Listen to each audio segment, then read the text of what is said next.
राष्ट्रवादी म्हणून बंदमध्ये सहभागी असल्यामुळे तुम्ही सगळे कार्यक्रम उद्याचे काय रद्द केले, बंदमध्ये कशा प्रकारे सहभागी होणार आहात? प्रश्न असा आहे की जे बदलापूर घडलं, बदलापूरला जे काही घडलं ते अत्यंत निषेधार्ह आणि दुसऱ्या बाजूला चिंताजनक अशा प्रकारचं चित्र आहे. दोन अजान बालिकांच्यावर या प्रकारचा अत्याचार एखाद्या शैक्षणिक संस्थेच्या प्रांगणामध्ये होतो, ही गोष्ट प्रचंड धक्का देणारी आहे. आणि साहजिकच त्याची प्रतिक्रिया ही बदलापूरच नव्हे तर अनेक ठिकाणी उंचायला लागलेली होती. बदलापूरला जो काही प्रकार झाला त्याच्या संबंधी सक्त कारवाई करण्याची आवश्यकता आहे आणि ती मागणी सगळ्यांनीच केली. राज्य सरकारने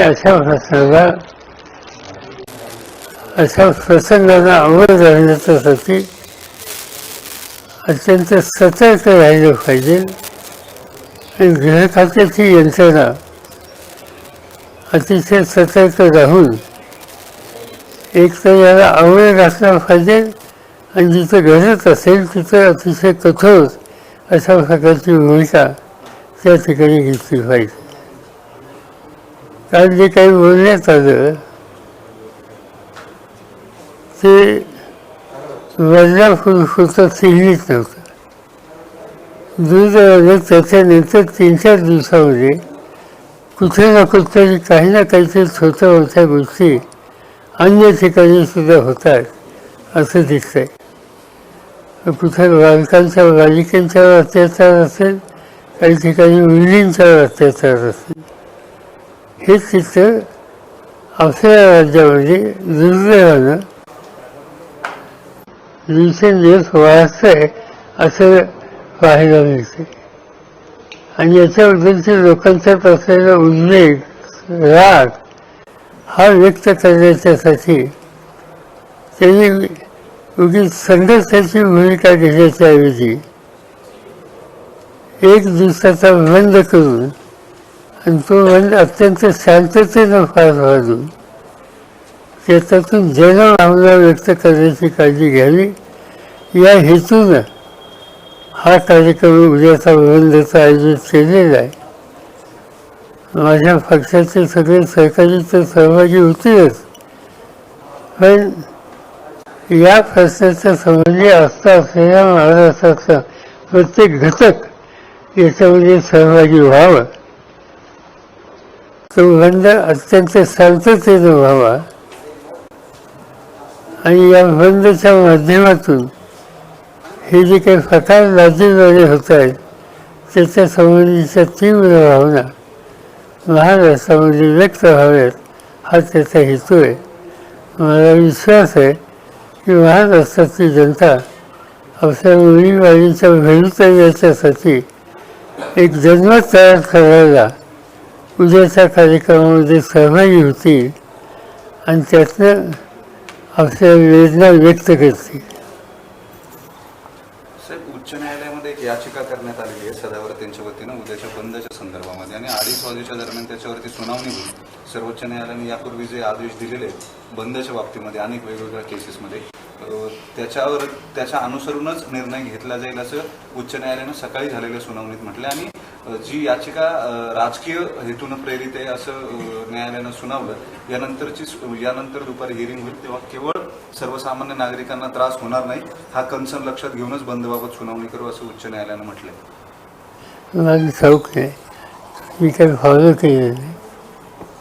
एकनाथ शिंदे मुख्यमंत्री असं म्हणतात की बदलापूरचे लोक कमी आहेत आंदोलनात आणि आम्ही काही कोणी तिथे गेलेलो नव्हतो. पण माझ्या मते कुठला राजकीय पक्ष याच्यात होता. असा प्रकार झाल्याच्या नंतर हे राजकीय होतं, आणखीन काहीतरी टीका टिप्पणी करणं हे योग्य नाही. मुख्यमंत्र्यांनी असं बोलले नसते तर बरं झालं असतं. हा प्रश्न आपल्या संवेदना व्यक्त करण्याच्याबद्दलचा आहे, लोकांच्या त्या अस्वस्थतेचा आहे. आणि जिथं कुणीही राजकारण आणलेलं नाही, आम्हाला लोकांच्या मनात सुद्धा नव्हतं की अशा प्रकारचे काही गोष्टीच्या संबंधी राजकीय हेतूनं काही करावं.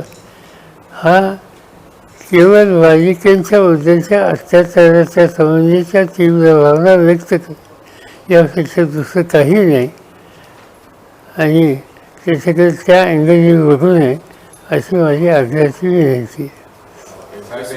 यातील तुम्ही एकदा असंच एका पत्रकार परिषदेमध्ये एक आकडेवारी सादर केली होती की किती प्रमाणावरती महिलांवरती किंवा बालिकांवरती अत्याचाराच्या घटना राज्यात देशात घडतात आणि वेळोवेळी तुम्ही ते बोलत देखील आलेलं आहे. काल एका वृत्तपत्राने ते आकडेवारी प्रसिद्ध केली आत्ताही. ते प्रश्न काय ते थांबत नाही, हे वाढतं असं चित्र दिसतं. आणि त्याच्यासाठी शेवटी समाजाला जागृत करावं लागेल, कुटुंबाच्या घटकांना सुद्धा जागृत करावं लागेल आणि शासनाची कायदा सुव्यवस्थेची यंत्रणा आहे तिलाही जागृत करावं लागेल. मी कोणाला दोष या ठिकाणी देत नाही, पण हे न घडल्याच्यासाठी जे जे करावं लागेल ते एका शांततेच्या चौकटीत राहून करण्याची काळजी ही सगळ्यांनी घ्यावी.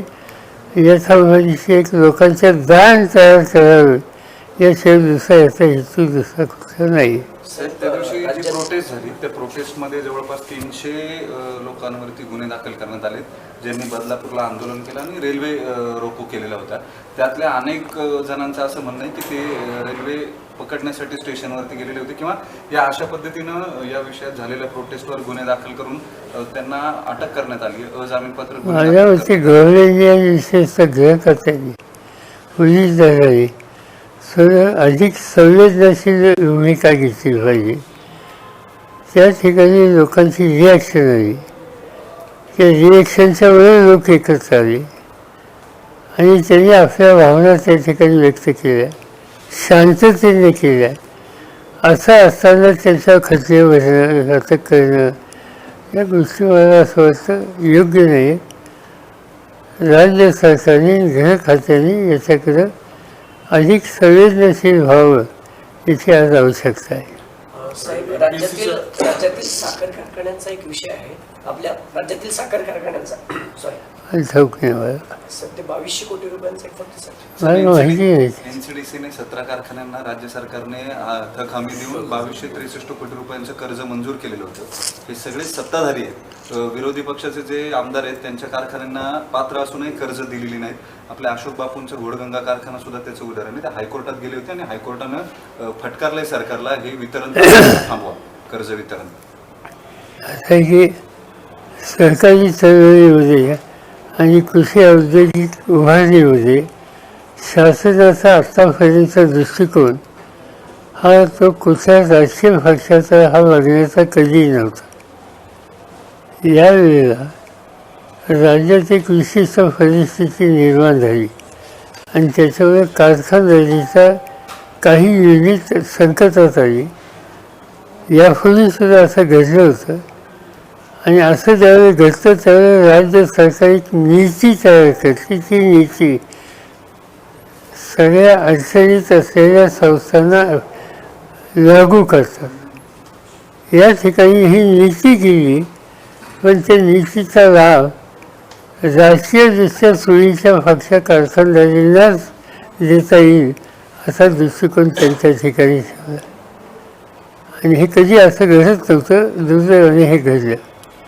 म्हणजे त्याच्यामध्ये सत्ताधारी पक्ष असो की आम्ही कोणी असो, आम्ही या वेळेला सदनामध्ये जायचं किंवा शासनामध्ये जायचं ठरवतो त्यावेळेला आम्हाला शपथ घ्यावी असते आणि शपथ घेताना त्या शपथेचा मतीचा असतं माझा निर्णय घेण्याच्या संबंधीचा दृष्टिकोन कुणाच्या विरुद्ध राग किंवा लोभ न ठेवता न्यायाने राहील अशी शपथ घेतलेली असते.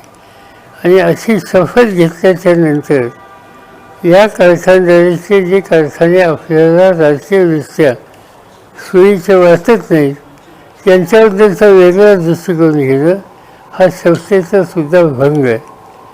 पण तारतम्य ठेवायचं ही भूमिका घेतली राज्यकर्त्यांनी तर त्याचं काय भाष्य करायचं. दुर्दैवानं त्या भागातल्या त्या शेतकऱ्यांना यांच्या राजकीय अभिनेषेपायी त्रास सहन करावा लागेल.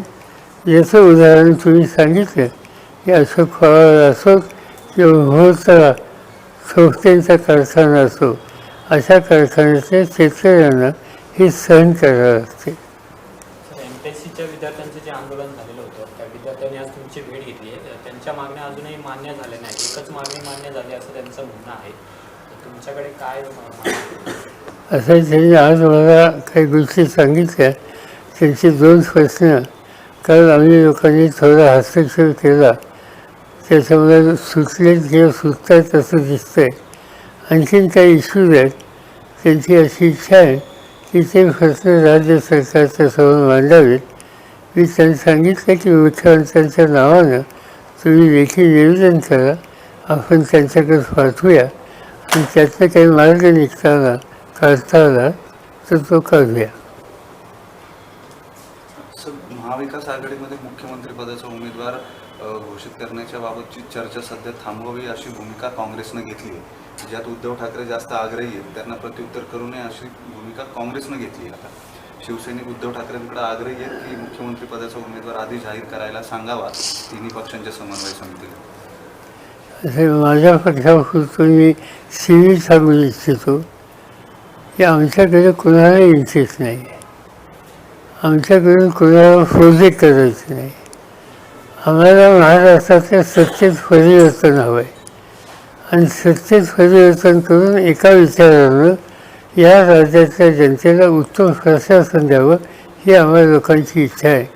आणि त्यामुळे कोण असावं कोण नसावं आम्ही कुणी असणार नाही, माझा तो प्रश्नच नाही. आणि त्यामुळे हा प्रश्न आत्ता एवढा उभा करण्याच्या सोडण्याची काही आवश्यकता नाही. आज लोकांना पर्याय हवा आहे, तो पर्याय कसा देता येईल याच्यावर लक्ष केंद्रित करूया. साहेब, खरं तर विधानसभा निवडणुकीच्या तोंडावर अनेक नेते आमदार आपल्याकडे इच्छुक आहेत येण्यासाठी. बच्चू कडूंनी भेट घेतली. समरजित घाटगेंचं नाव आघाडीवर आहे की पवार साहेबांसोबत येतील.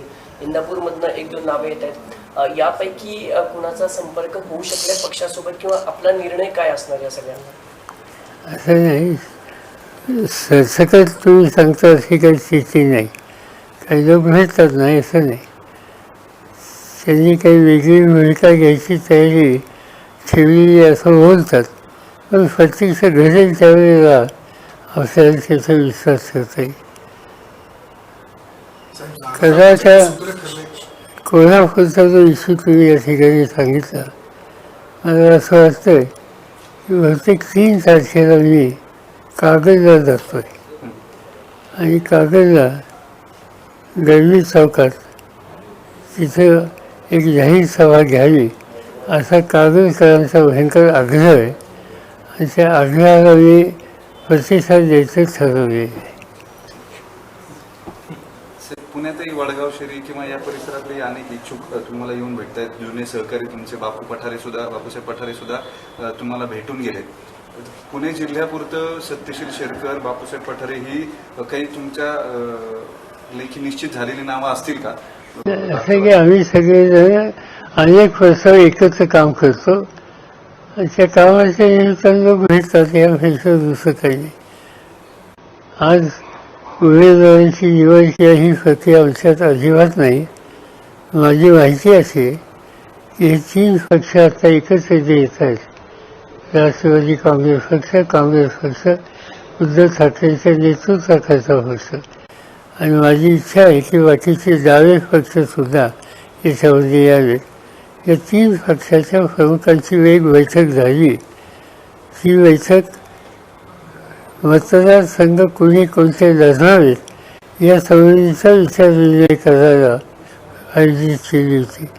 बदलापूरचा हा इश्यू आल्यामुळं त्या बैठकीचा अजेंडा बदलला आणि यानंतर 27 तारखेच्या आसपास हे पक्षाचे लोक एकत्र बसतील. मी त्याच्यात नाही आहे. 3 पक्षाचे प्रमुख लोक एकत्र बसतील आणि याचा विचार करतील. माझी अपेक्षा त्यांच्याकडून एवढीच आहे की तुम्ही लवकरात लवकर मतदारसंघाचे निर्णय घ्या, इतर सरकारांना बरोबर घ्या आणि लोकांना पर्याय जो द्यायचा आहे त्या संबंधीचं स्पष्ट चित्र जनतेच्या समोर मांडा आणि ते काम गतीनं होईल असं मला दिसतंय. साहेब, तुम्हाला CISFची सिक्युरिटी ऑफर केली आहे. राजकारणात या अशा पद्धतीच्या सिक्युरिटीज विरोधी पक्षाला देणं याला एक पॉलिटिकल व्हिजिलन्सचा भाग समजला जातो. त्यांच्या हालचाली काय आहेत किंवा त्यांना कोण भेटतं याच्या बारीक नोंदी गृहमंत्रालयाला कळाव्यात, केंद्रीय गृहमंत्रालयाला, म्हणून सुद्धा ही सिक्युरिटी असते असे संकेत आहेत. तुम्ही एकतर ही सिक्युरिटी घेतली आहे का? दुसरी गोष्ट, तुम्हाला खरंच असं वाटतं का की या विधानसभेच्या निवडणुका बघून पॉलिटिकल व्हिजिलन्सचा मोटिव्ह सुद्धा या सिक्युरिटीचा असू शकतो? असं मी नाही याच्यावर जास्त भाष्य करू इच्छित. आत्तापर्यंत मी अशी फार सिक्युरिटी घेऊन फारसं शिकलो नाही. सिक्युरिटी आत्तासुद्धा मला महाराष्ट्र सरकारने सिक्युरिटी दिली जी आत्ताच नाही, काही वर्ष आहे. पण आता हा निर्णय केंद्र सरकारने घेतला. काल मी त्याची चौकशी केली आणि माझ्या कानावर असं घातलं गेलं की केंद्र सरकारने गृहखात्याने 3 लोकांच्या संबंधीचा हा निर्णय घेतलेला आहे. त्या 3 लोकांत माझं एक नाव आहे. त्या 3 लोकांमध्ये RSSच्या प्रमुखांचं एक नाव आहे आणि त्या 3 लोकांमध्ये एका केंद्रीय सिनियर मंत्र्याचं एक नाव आहे. आणि त्याने असं सांगितलं की आमच्याकडे जी काही त्यांच्याकडे काही जी माहिती आहे त्या माहितीच्या बरोबर आम्ही या निष्कर्षाशी आलेलो आहोत आणि त्यासाठी आम्हालाही करावंसं वाटतं असं त्यांनी सांगितलं. बघूया. थ्रेट परसेप्शन संदर्भात काही माहिती दिली आहे की नाही? मीच विचारलं थ्रेट परसेप्शन तुझ्याकडे काय आहे का, ते मला सांगू शकले नाहीत. आणि जे अधिकारी होते, सिनियर अधिकारी होते, पण होम मिनिस्ट्रीत जिथं निर्णय घेतला जातो त्या प्रक्रियेचे ते नव्हते. त्यामुळे त्यांना तिथली प्रक्रिया ही माहीत होती. ठीक आहे.